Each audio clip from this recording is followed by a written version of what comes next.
Sprašuješ me, kdo je ta oseba v mojih sanjah? Ni moja mama. To je eden od najbolj znanih citatov, kadarkoli proizvedenih v zgodovini psihoanalitske teorije in tehnike.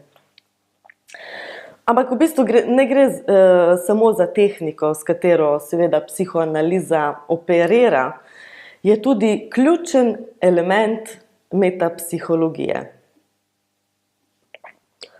Kot vemo, je Freud proizvedel kar nekaj teoretskih konceptov, ki bodo kasneje potem tudi definirali psihoanalizo. Prav skozi te ključne metapsihološke koncepte ter njegove metapsihološke spise. Tukaj so še koncepti, kot je nezavedno, transfer, potlačitev, parapraksis ali po domače spodrsljaji, da naštejemo samo nekaj teh ključnih pojmov, ki definirajo to, kar je psihoanalitsko področje. In fraza "ni moja mama" izhaja iz zelo kratkega teksta, ki ga je Freud napisal leta 1925. Mnogi pacienti, kot verjetno tudi ta, ki je omenjen v tekstu, so pripomogli temu, da je Freud potem s časoma našel ključni element psihičnega aparatusa ter seveda njegovega delovanja, in to je negacija. Negacija, preprosto, ali v originalu verneinum, die Verneinung, je pravzaprav ena klasika psihoanalize.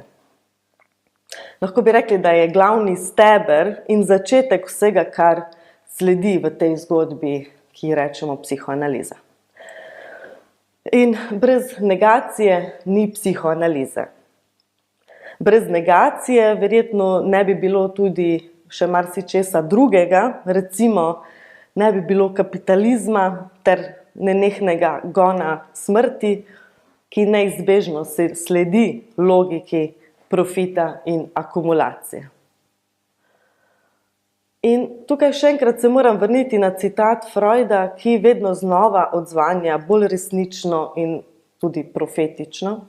Gre seveda za refleksijo v spisu z naslovom Naš odnos do smrti. In sledi citat Freuda. Vojne pa ni mogoče odpraviti. Dokler bodo življenjske razmere ljudstev tako različne in zavračanje drugega tako silovito, vojn ne bo mogoče preprečiti. Tu pa se zastavi vprašanje, ali nismo mi tisti, ki bi se morali prilagoditi vojni. Videti je, da to ne bi bil nikakšen vrhunski dosežek, prej vrnitev v nekaterih delih, torej regresija. Toda prednost bi bilo v tem, da bi bolj spoštovali resnicoljubnost in življenje znova naredili bolj znosno. In konec citata. V bistvu ni konec citata, ker dejansko pove še to najbolj pomembno poanto. Ker prenašati življenje vendarle ostaja prva dolžnost vseh, ki živimo. Iluzija postane brez vrednosti, če nas pri tem omejuje.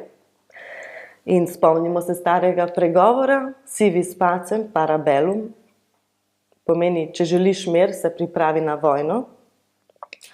In našim razmeram bi bolj ustrezalo, ko bi ga spremenili si vis vitam para mortem.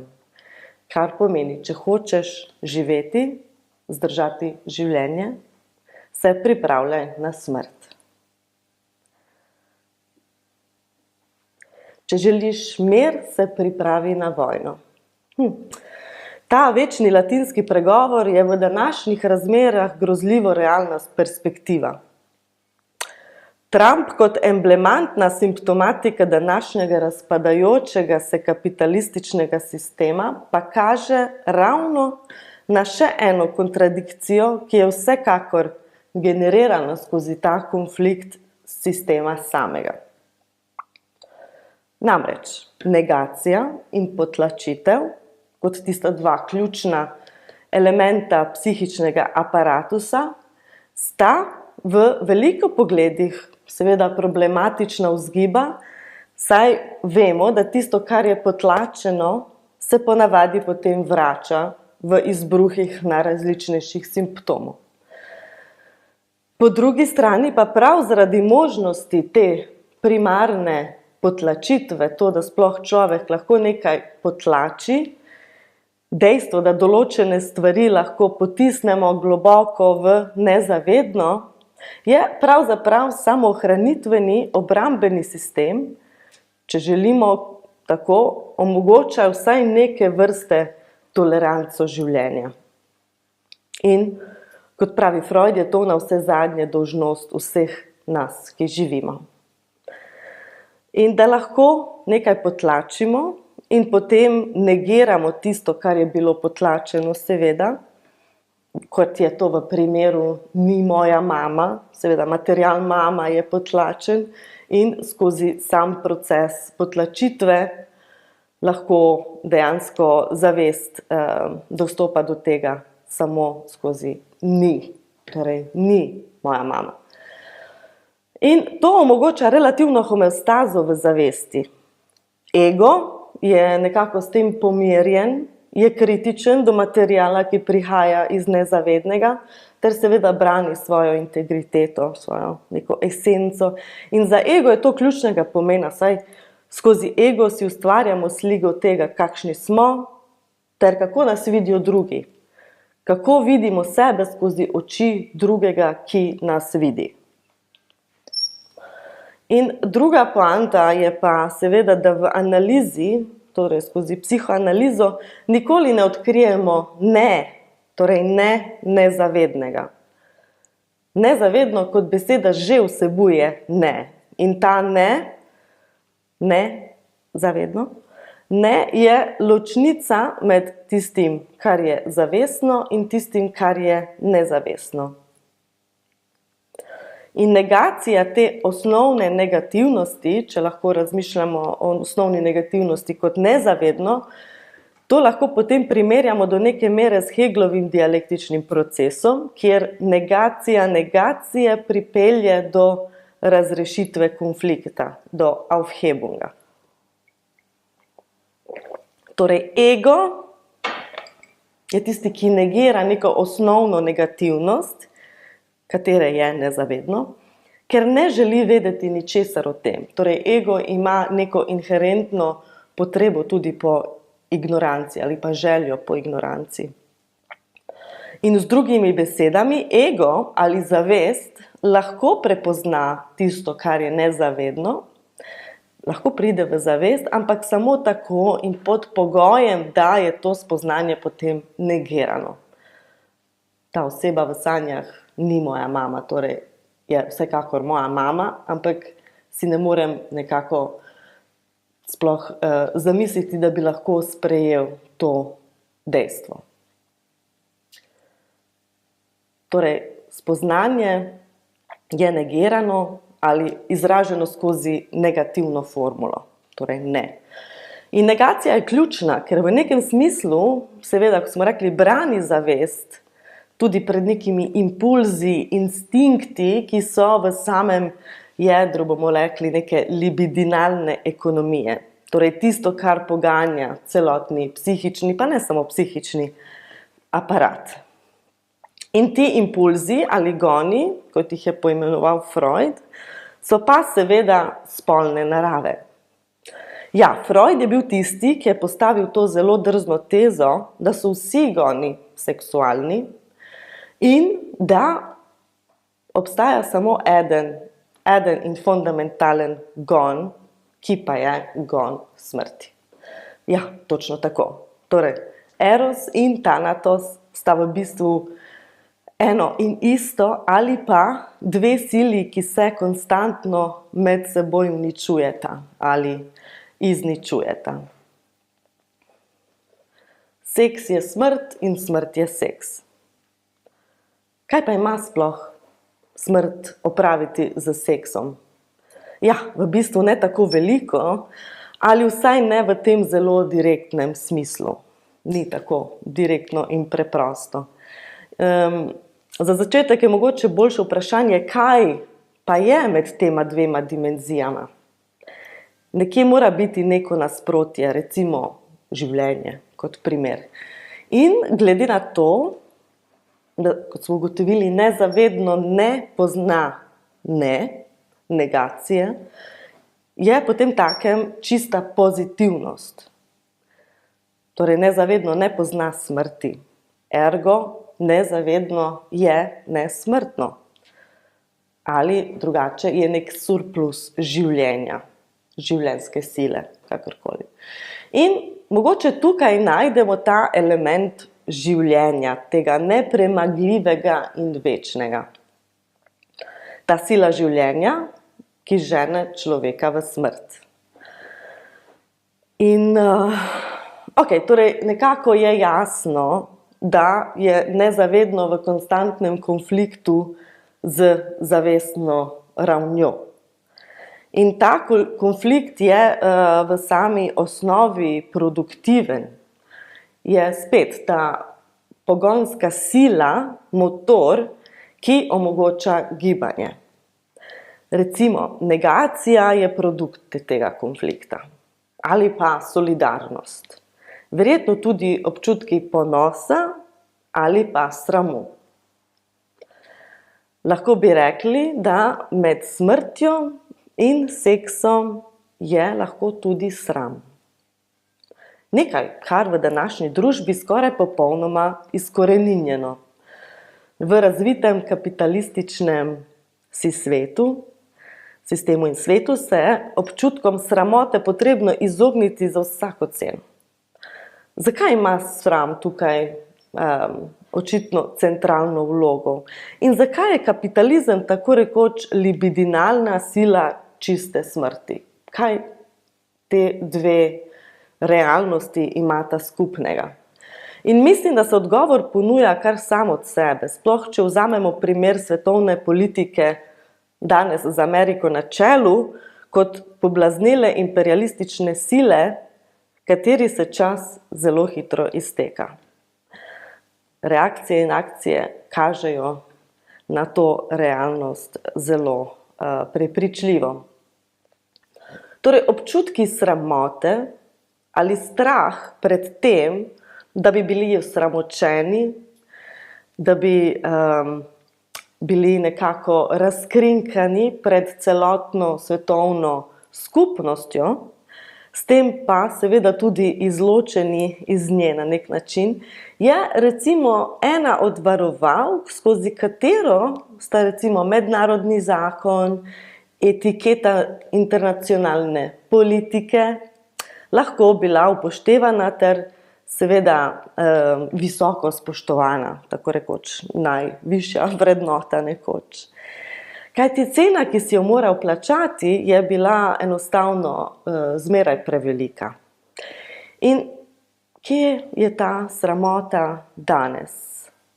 Recimo v primeru Amerike ali Trumpa, ki se zdi, da vrsti militaristične intervencije, kot da bi bil njegov rating in sam obstoj odvisen od tega, koliko režimov uspe potolči in zamenjati. Če je kadarkoli v zgodovini človeštva obstajala tako astronomsko velika razdalja do vsaj bežnih občutkov sramu v odnosu do lastnih dejanj, je to nič v primeru Trumpove administracije ter seveda njegovega cionističnega satelita in ilegalne formacije, tako imenovane Izrael. In napad na suvereno državo za strani države, katere zgodovina šteje le pičlih 250 let, torej 250 let agresije in imperialističnih pohodov.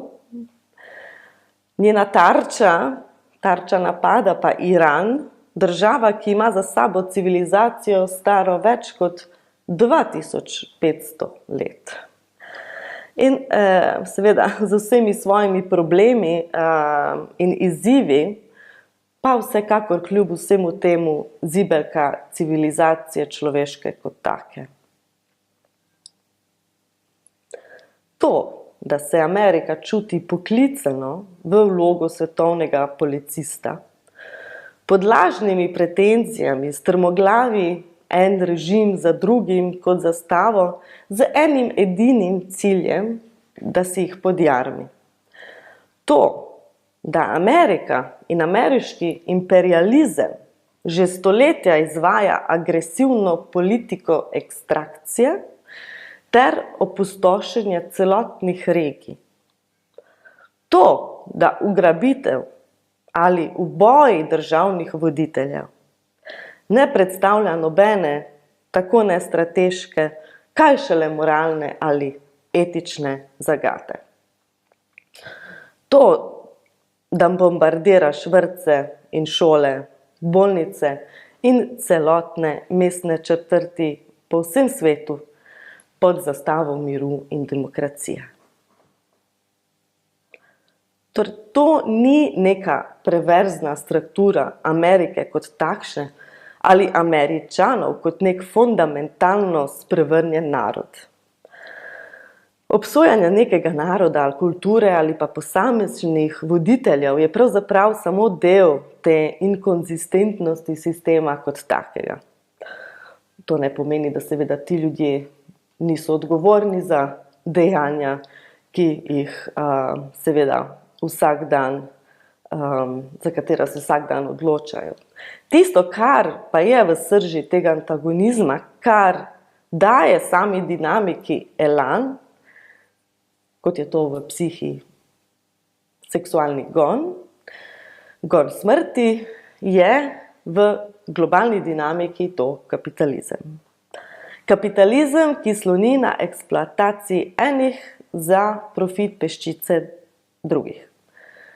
In razredni boj, kjer delavski razred proizvaja vso dodano vrednost, katera se potem preliva v dobičke kapitalističnega razreda, ki po sami logiki stremi k vedno večjem presežku, kar neizbežno potem vodi v vedno večje zaostrovanje razmer ter nestabilnost trga, vsekakor se prelije v nestabilnost globalnih odnosov. Torej, kapitalizem do nasilne smrti ali pa revolucija za mirne življenje. Kapitalizem je nerazdružljiv z delom in z človeško produktivnostjo. In delavci so edini tisti, ki lahko osvobodijo človeštvo prav skozi negacijo te osnovne negativnosti, s tem, da se združijo in pripeljajo človeško civilizacijo do naslednje ravni razvoja, kjer je edina zgodovinska nujnost komunizem.